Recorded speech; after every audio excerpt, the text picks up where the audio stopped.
What is up, y'all? Are we live? Are we live? I was late. I'm sorry. My 90-minute TPT coaching session turned into 2 hours and some change. I apologize to y'all.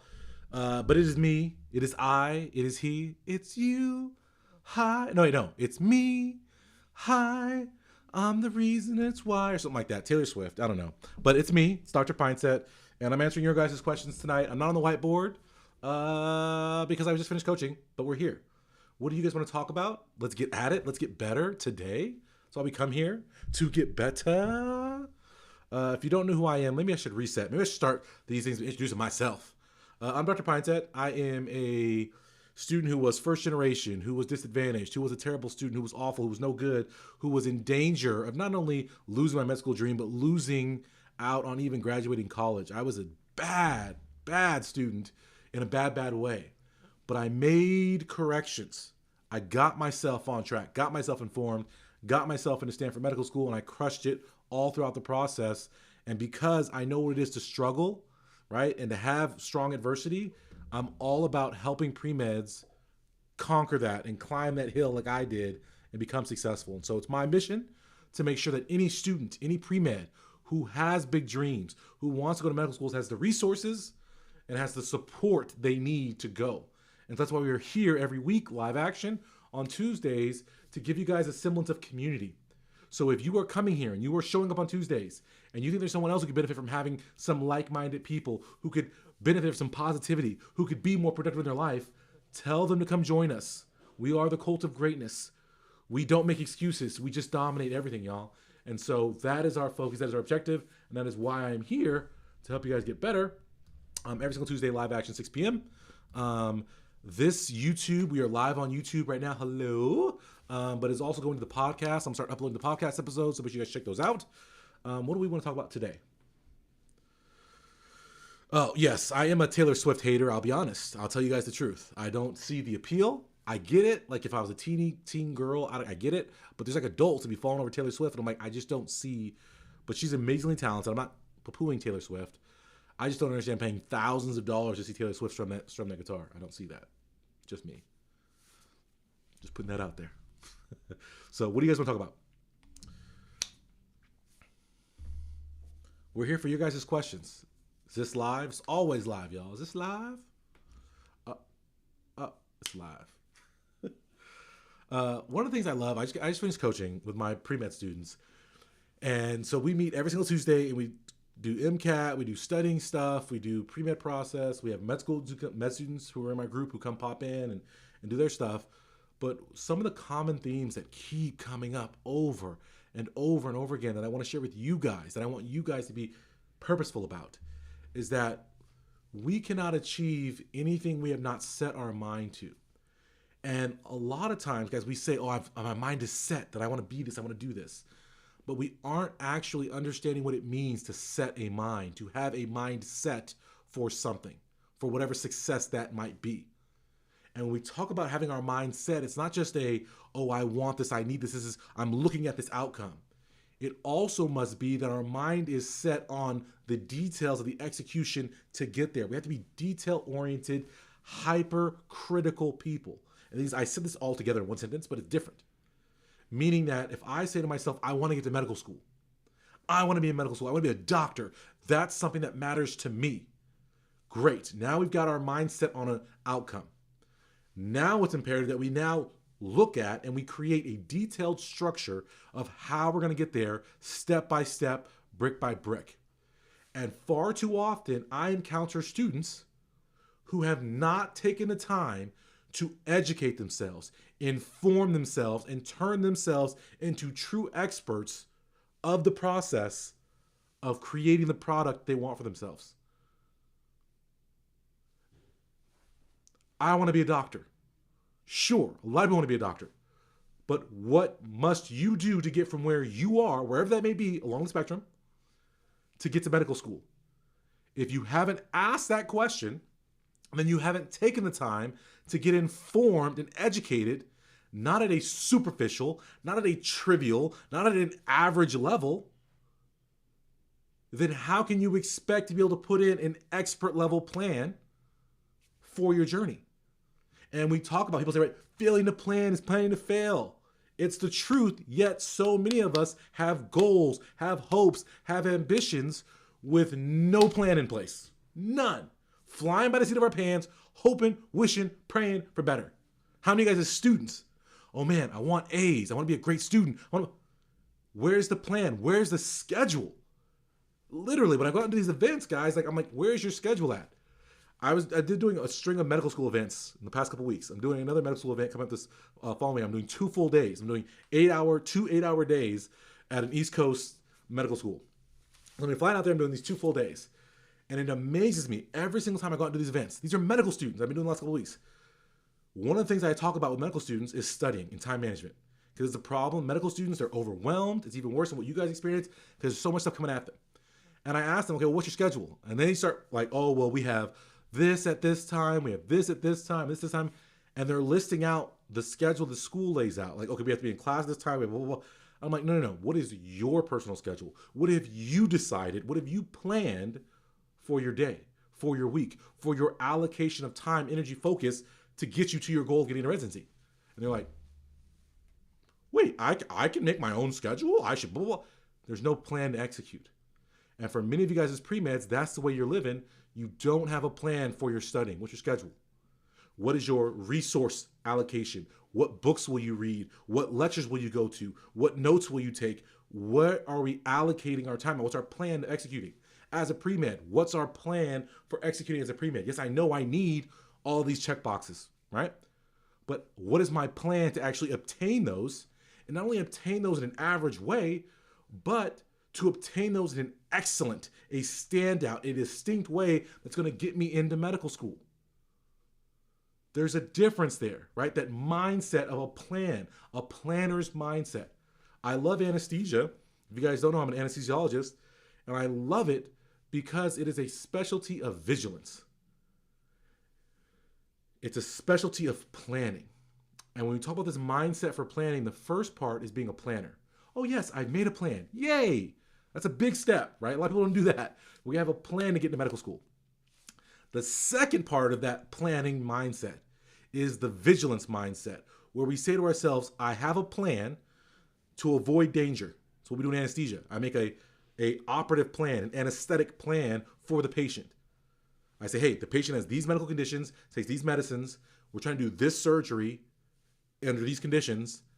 What's my plan for executing all those variables and bringing it all together? That's my planning phase. You can make this great anesthesia plan. A lot of you guys make great pre-med plans. Maybe you got to that point, you made a plan. But then something goes wrong. But then something changes. The variables change, whatever it might be. Oh my gosh, the patient just changed medications yesterday. We didn't know about it, blah, blah. Now we have to be vigilant and make adjustments. How many of you guys, right, we are live action, Dr. Pinesett here. How many of you guys, you have a big goal, get to medical school.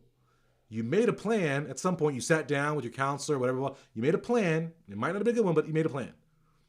How many of you guys, when ish hits the fan, are not vigilant enough to see issues before they hit? How many of you guys require a failure before you fix things? How many of you guys practice, right, reactive medicine as opposed to preventative medicine? It's all the rage. Preventative medicine. But how many of you guys are not practicing preventative pre-mediting? That's a word. How many of you guys are not preventative pre-meds? We have to be that.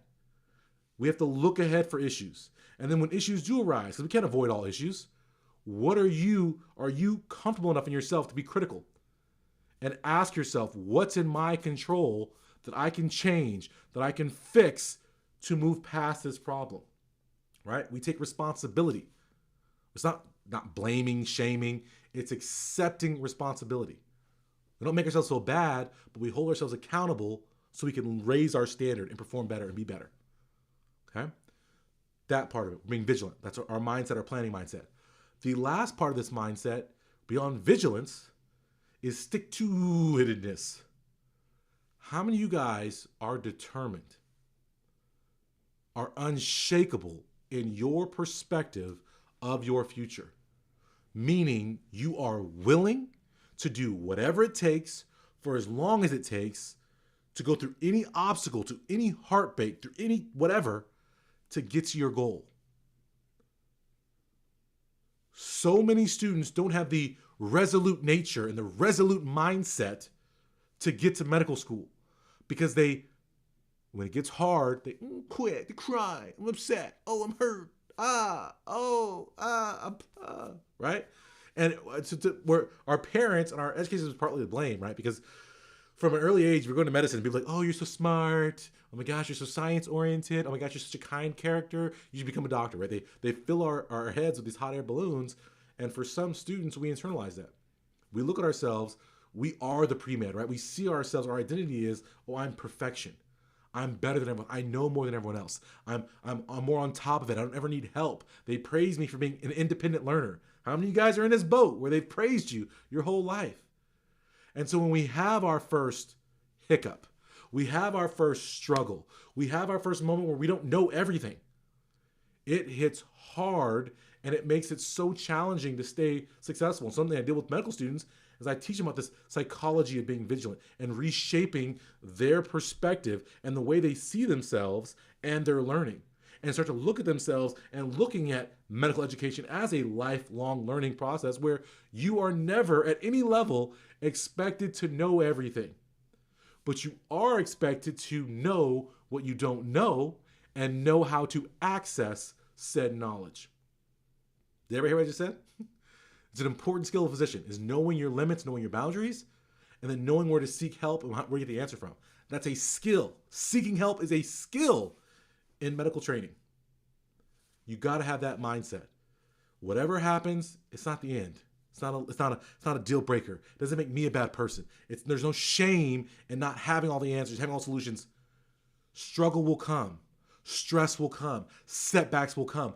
Failure will come. When I failed that class in college, y'all, I could have said my life is over. When my counselor told me I would never get to medical school, let alone I wouldn't even graduate, I could have quit. But I was resolute. I said to myself, no, I gotta have this. It's all right. Struggle ain't bad. I'm just gonna work harder. I'm just gonna work longer. I'm just gonna get there, and I'm gonna go, and I'm gonna get there. So it's all three parts of that mindset. Yes, a lot of people got this vision. And I was just talking to my wife. So if you guys don't know, my wife is a board certified behavioral analyst, BCBA. So she has a master's degree, and it's her job literally to shape people's behavior to make them better, to literally intervene and make them better. It's incredible, right? Develop people. And we were having this conversation about this article she was reading in the study, and it was talking about can I talk about this for a second? Can I sidetrack? And then I'll get you guys' questions. But I think this is very important for this mindset perspective. This is the conversation that go down to my house. This is how weird we are over here. So she was sharing with me this study that she was reading. And this study was about, in New York a while back. Yes, Vanessa, we are live. Yes, I'm glad you're happy that we were here live. If you guys don't know, let's reset. I'm Dr. Pinesett, right? I'm here for you and your pre-med dreams and hopes and aspirations to get you there. We are live action. We are live here every single Tuesday at 6 p.m. Who is enjoying these live Tuesdays? Who wants to keep doing these live Tuesdays? If that's you, comment in the box right now. Like this video right now. Let me know that I'm doing something right. Let me know I'm not here alone. Help me fix my mindset to say, oh yes, they're with me. I'm doing something. I'm making a difference. I'm doing well. Feed the beast so I can feed you guys. Okay? So Shannon has a discussion about this article. So there's two schools in New York. One school was this private school. It was like $40,000 a year. It was like crazy expensive.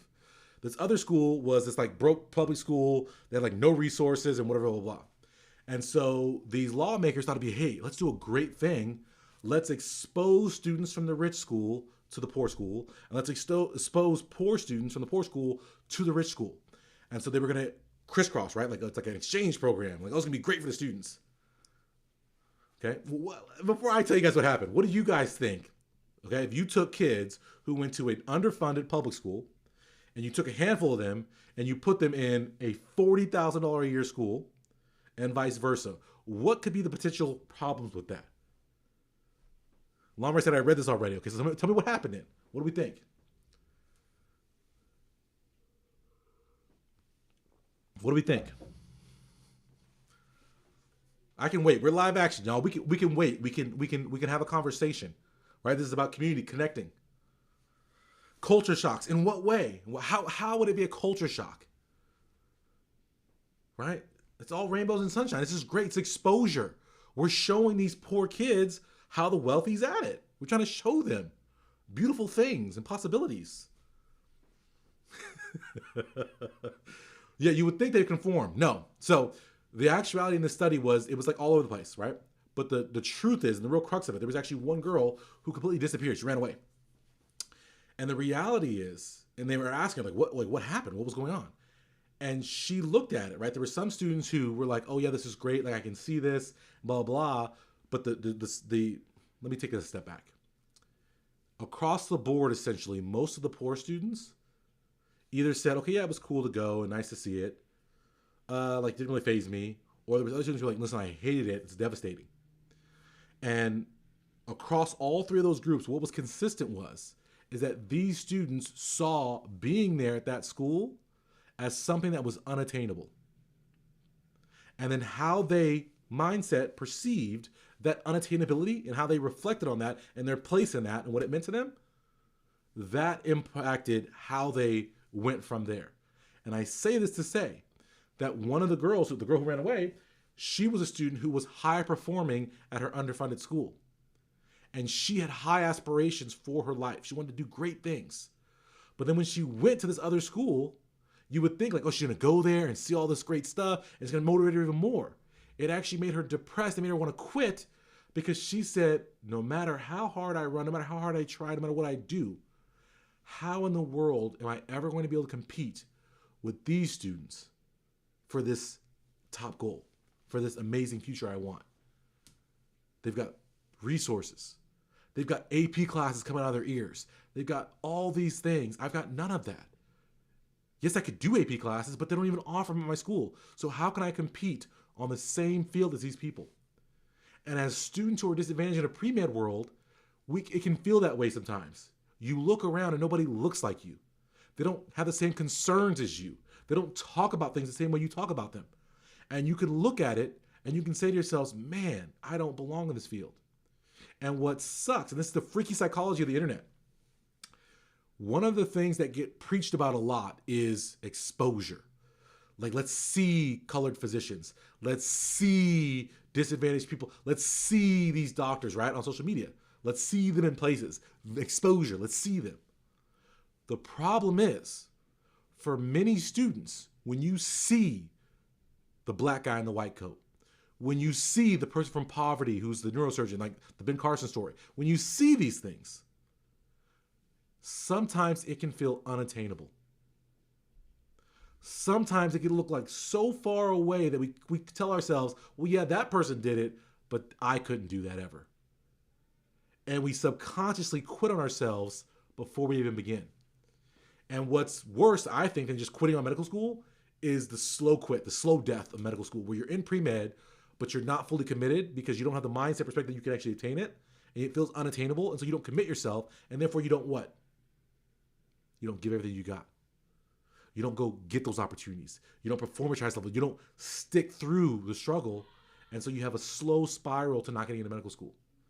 And the truth is, guys, the reason all this mindset stuff is so important is because we have a mindset for our goal. We have a mindset for a detail-oriented plan. We then are hypercritical and vigilant on that plan. And then we have stick to it, the determination to not be deterred, because it's going to be difficult. All of these things matter because at each rung of this, you're going to encounter the roadblock of, if you don't have a concrete plan down that's detail-oriented, if you aren't critical, looking at ways you can improve and get better all the time, and if you aren't capable of handling struggle and stress and working yourself through to put the work in that's required to reach great heights, there is someone else out there who is willing to do those things. There is someone else out there with a more detailed plan than you. There's someone else out there who's having real, live, difficult conversations with their mentors and with themselves about their prospects. There's someone else out there who's going through something, who's being motivated by that struggle to move forward. So you have to ask yourself, hey, am I the average pre-med? Am I just getting by? And if the answer to those questions are yes, that you're average, that you're just barely getting by, or worse, you're below average, you're sucking, you're not getting by, recognize and have the perspective and understanding that getting into medical school is for the elite. Hear me. If you are not elite, if you are not exceptional, if you are not above average, you will not get into medical school, and the data proves it out with less than 50% of applicants being accepted. And even of those people who are rejected, there's a lot of them who are perfectly qualified.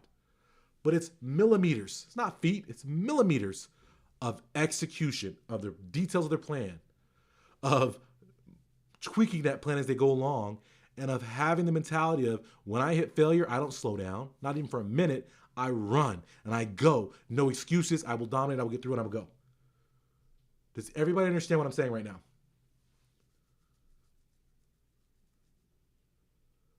Does everybody understand what I'm saying right now? This is so important. Because if we aren't that detail-oriented person, if we don't have that mindset for detail and for executing, you're going to get mollywopped. I love that word because one was like, was it onomatopoeia? Onomatopoeia?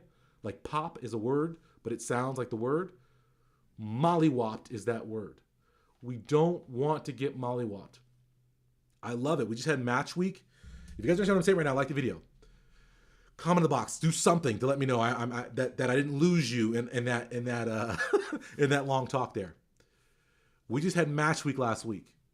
7 for 7, my students went. 7 for 7, my students matched, including 2 Caribbean students, 2 DO students.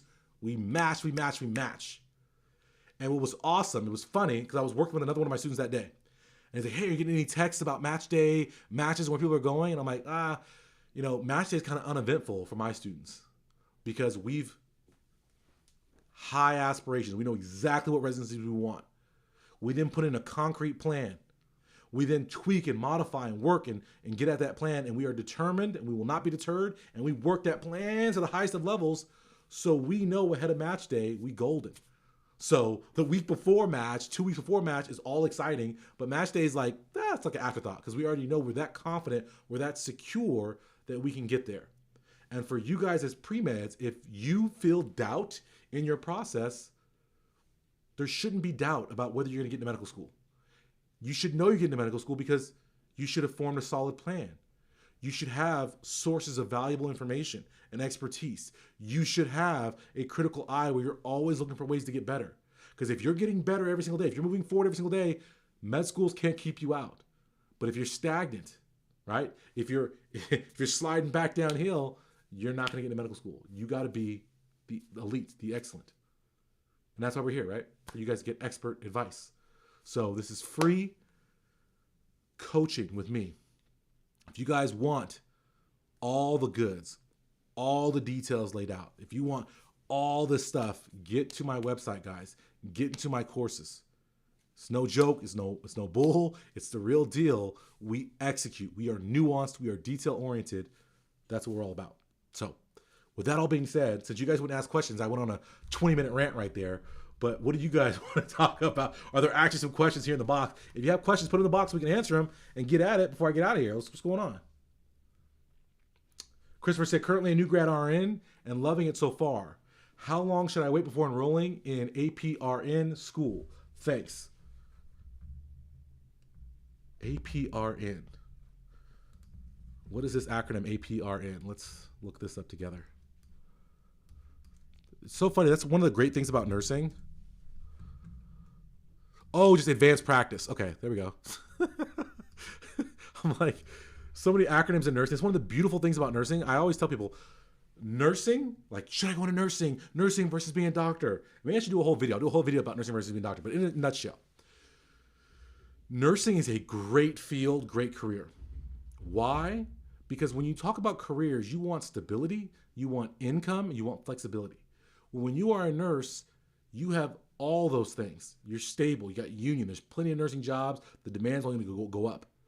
Income. They get paid great for their hourly time. Unionized, so forth. And then versatility, flexibility. There's so many different types of nurses up and down the education training spectrum, sideways, lateral, all the way across, even including a CRNA. Like, it's all the way across. So it's such a versatile field. I love nursing. So people ask, like, oh, should I be a nurse, should I be a doctor? I'm like, if nursing is in your heart, don't ever be like, people are like, oh, well, I don't want to be just a nurse. Just a nurse, y'all. A nurse, you can make your career whatever you want it to be. You can pivot and all that kind of good stuff. So I don't even know what the question was, but let's see. Should I wait before enrolling in advanced practitioner? No. Yes, you should. So let me say this. So new grad RN, how long should I wait before enrolling in advanced practitioner RN school? One of the beauties about nursing is that you have the ability to elevate yourself through education and further training and further certification, to separate yourself and to go into different career paths, whether that be in education, whether that be in hospital leadership, whether it be in nursing leadership, wherever it might be. When we talk about becoming an advanced practice RN, you must understand that when you become advanced, you are going to shift and change what your practice is. Before deciding whether you do that or not, you need to decide if you want that practice to change and you want your clinical environment to change. Some people like doing the hands-on nursing roles. They like being around all the patients. They like the demands of it. If you like that stuff, the more you move up into advanced practice nursing, you're not going to be doing those things. And so your role will change. So you have to look at, where do you want to be? Do you want to be the leader? Do you want to be doing these things? You got to look at that. Now, with that being said, one of the key tricks, whenever you go to nursing school, or advanced practitioner nursing school, it doesn't really matter. But the important part of this and the important nuance of the step here is that if you are an RN and you are going to advance yourself, you should look for ways to get that advancement funded. Do not pay for nursing advancement if you don't have to. Talk to your current job. See if they will do contract education where you can get your advanced degree paid for, stay on working to pay that degree back so you don't have to take on those loans. Look for programs, scholarships, so forth that can get you the money for that degree so you're not coming out of pocket for more money. It's very important. So I would say don't enroll in advanced practitioner nursing school until you have the finances, not out of your own pocket, out of someone else's pocket to pay for it. Look for jobs that will work with you. One of the great, if you're trying to change your nursing role, get more certifications, the VA. The VA has great programs to help nurses advance their training, become more educated, and change their roles. So check those out to help you with your education. Christopher, did I answer your question?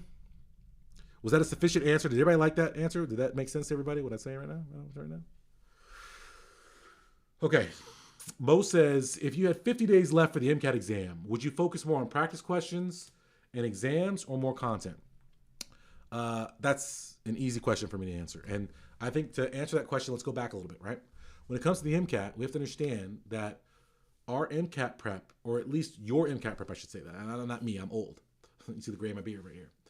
Is that MCAT prep, we just talked about this, having a mindset, right, for our goals and then having a plan. When you have a plan, you need to act like a project manager, right? I don't know if anyone's ever done project managing, but a good project manager understands that every project, every goal, we're trying to build this. There are discrete stages that have to happen before you get there. And so when it comes to the MCAT, it's the same thing. We have this big goal of getting a great MCAT score. Well, our MCAT prep is not universal through the entire process. There are different stages of obtaining that score.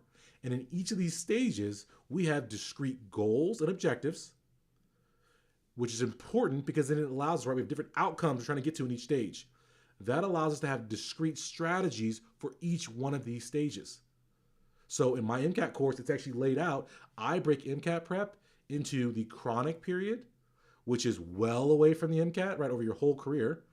I have the subacute phase, which is right when you're kind of coming in that year mark, coming into the MCAT, ramping up. Then we have the acute phase of the MCAT, which is in those last few months. And then we have the hyperacute phase, which is right before the test in that last month. So we have discrete goals for each of these areas. That way we can target each of these areas different and ramp our prep up so we're peaking at MCAT test date. If that makes sense to you, like the video right now or comment, let me know that we're all following on logic. We're building this logic together, okay? With that being said, then you were talking about 1 month out from the test.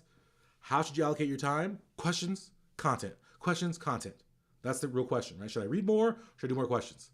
The answer is, in that hyperacute period, you should be focused exclusively on questions. Because what you're trying to do is be a high-level test taker, passage reader, question reader, test taker, moneymaker, right? You want to be in a mindset of the MCAT. How does the MCAT write passages? How does the MCAT ask questions? How does the MCAT try to trick me with answers? You want to attune your brain to the MCAT and to the questions so you can be a higher level test taker on this MCAT test that is a test taker's test. So you want to improve your fidelity and your ability to perform well and to perform well at rapid speeds. So yes, you can read the passage, but can you read them fast and well, high fidelity? Can you get to the question stem and decipher what they're asking and come up with our own question, right? And then can we get to the answers and figure out which ones are the trick questions and which ones are the wrong ones? Yes? So in that last little bit, we want to be ramping up our test-taking skills, and so we want to focus on questions. Now, again, nuance and detail. When it comes to doing questions, you must have a sound step-by-step methodology, because otherwise you're going to miss the incredible gains you could be getting from questions. I teach my students, right, my CQIS system, my compounded question interrogation system, so they can interrogate and squeeze all the juice when they do questions. So they have discrete steps they walk through when they take the questions, when they review the questions, so that way they know exactly what to do and how to do it at the highest of executing levels. So that's our success system for questions. Right? If you're interested in my MCAT course, it's amazing. It's on discount in the description box below. Super, super affordable, super, super powerful. Help you out there. Who's with me? You better like this video, y'all. There's a bunch of y'all on here, and the likes don't add up with the eyeballs, so we got a problem. Either some people ain't following or what's going on, but y'all better start liking this video right now. Right now. I'm leaving. I'm out of here. I'm leaving.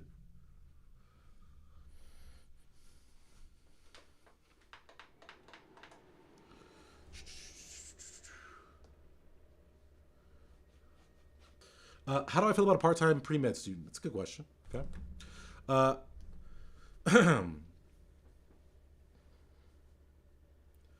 We all go through stages in our life.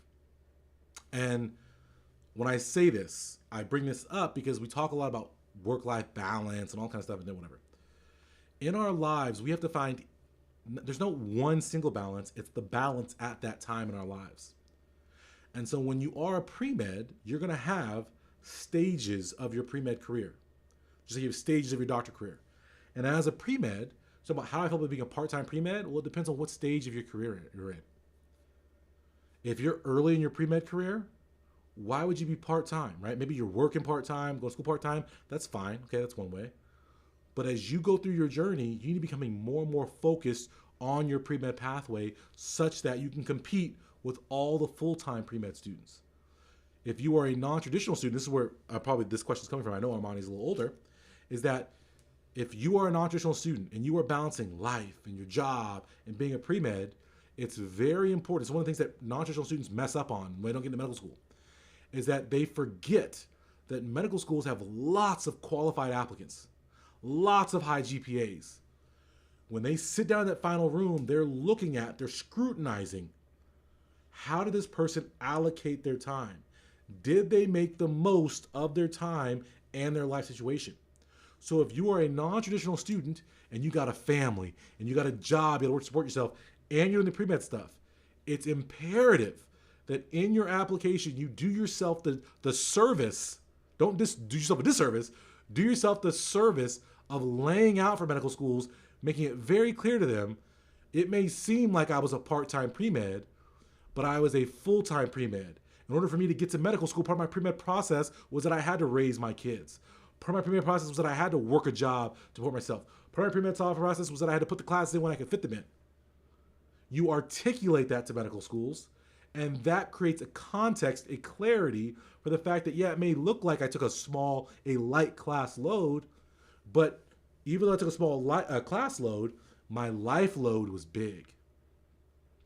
And maybe you guys, this is your first time here, you're hearing about life load, but when medical schools are looking at students, right?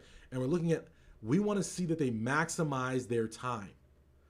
If you have to work, then you don't have the option to allocate that time towards classes. But if you don't tell them you had to work, it doesn't add up. And so you have to paint that narrative for them. So how do medical schools feel about part-time pre-meds? They feel about part-time pre-meds what you tell them about your part-time status. So if you were taking one class a term just because you're like, that's all I can handle, that's being a part-time pre-med. But if you're taking one class per term because you got to work and you got a family, blah, blah, blah, that's different. That's being a full-time pre-med, but on the lighter class side load. Yes, yes? Okay.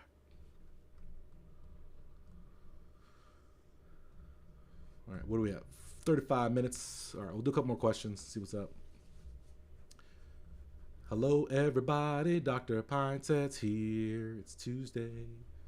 I was just telling my students I'm on TPT coaching. I've got Natasha Bedingfield, Pocket Full of Sunshine, stuck in my brain. It came on in the operating room the other day, and now I got a pocket full of sunshine. Gonna be mine. Oh. It's such a annoyingly catchy song. It's awful. It's terrible. No good.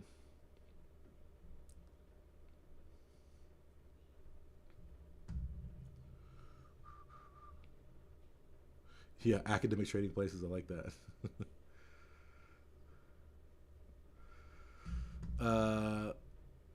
Jawad asks, is 24 credits of upward trend of 4.0 with a 3.4 GPA good enough? I love it how, like, right, I open these Tuesday live sessions with a lecture. I'll lecture about a topic that interesting to me that week. And then I open it up for questions. But it's so interesting every week. I don't know if you guys are noticing this. But I'll lecture about something, and then we'll get questions that I've asked, even like while I'm lecturing, whatever. But much of these questions, a piece of it can be answered by what we talked about in the first lecture. And so we talked about the importance of being a detail-oriented person. I'm a great, not good, I'm a great, outstanding, excellent, exceptional anesthesiologist because I'm so detail-oriented. So detail-oriented. If you ask me, 24 credits of upward trend, a 4.0, is that enough to overcome a 3.4 GPA overall? My answer would be, it depends.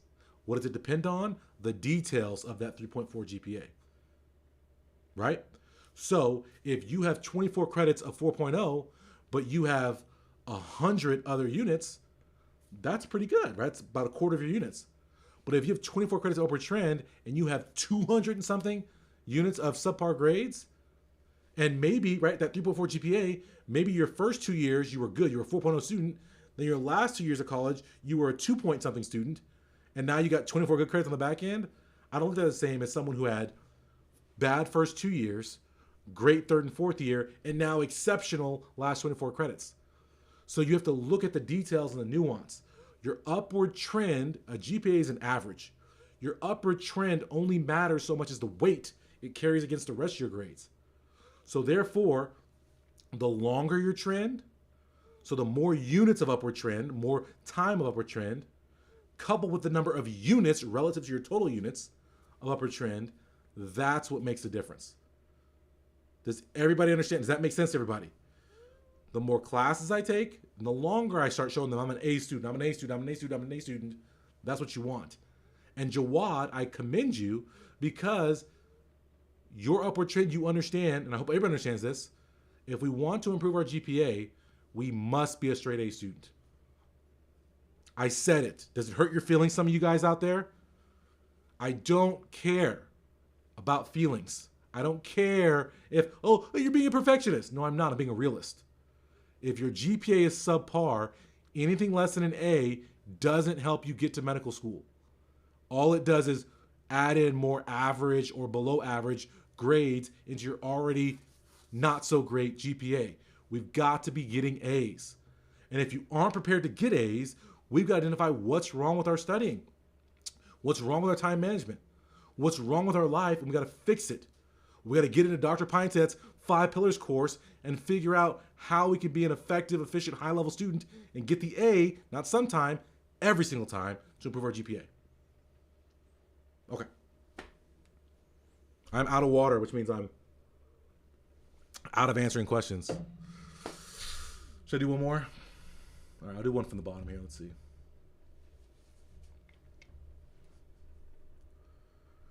Let's see.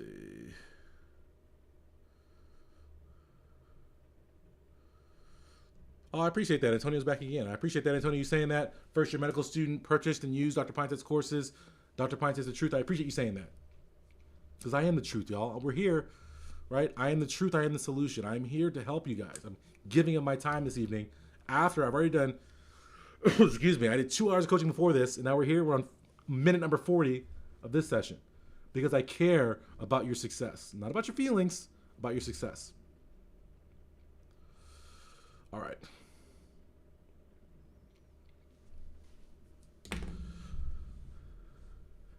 Yes, my MCAT course is literally saving right now. I love it. Love it. Okay, do you recommend... Okay, this is actually a good question. I like this question. This is different. Do you guys want me to do one more question? If you guys want me to do one more question, light up the comment box right now and say, hey, Dr. P, keep going, even though your throat is super dry from almost 3 hours of coaching. Dr. P, keep going, because we want to hear this, okay? Macy asks, do you recommend doing medical assistant course to get into the hospital so they can pay you for your medical school? It will prolong my process by a year or two, but my age, I need the money. Is that a bad way?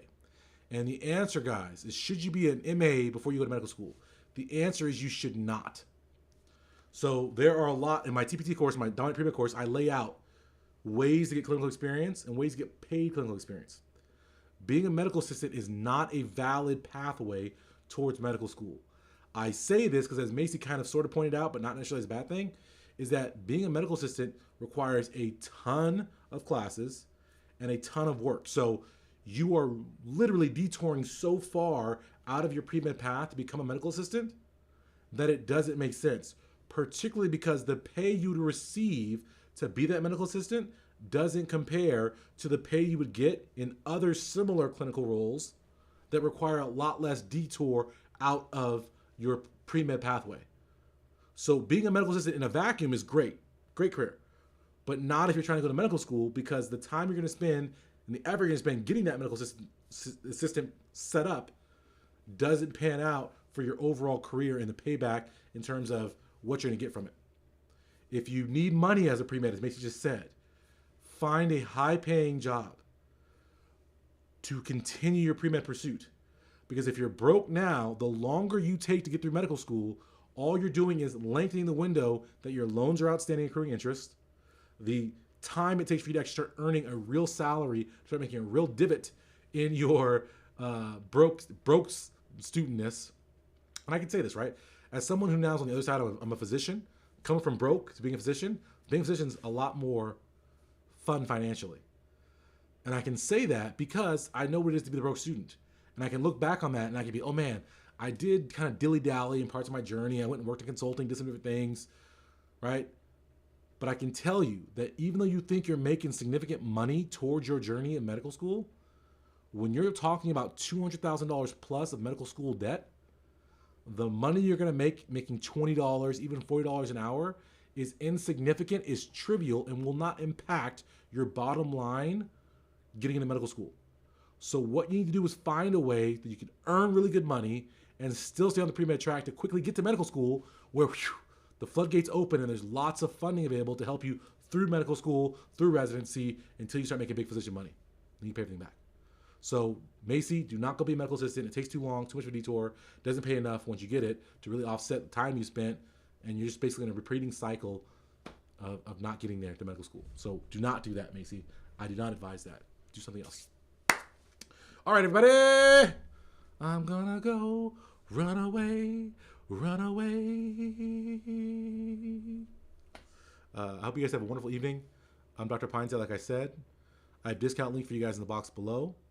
Get to my website. Keep coming back with us, joining us live every single Tuesday. Make sure you guys take a second, like the video, comment, let the algorithm know you are enjoying this. If you catch this later on the podcast, take the time to leave a review. Y'all tell them it's awesome. Tell them it's great. Okay? Have a wonderful day, guys. Be detail-oriented. Have your mindset right. Be effectual.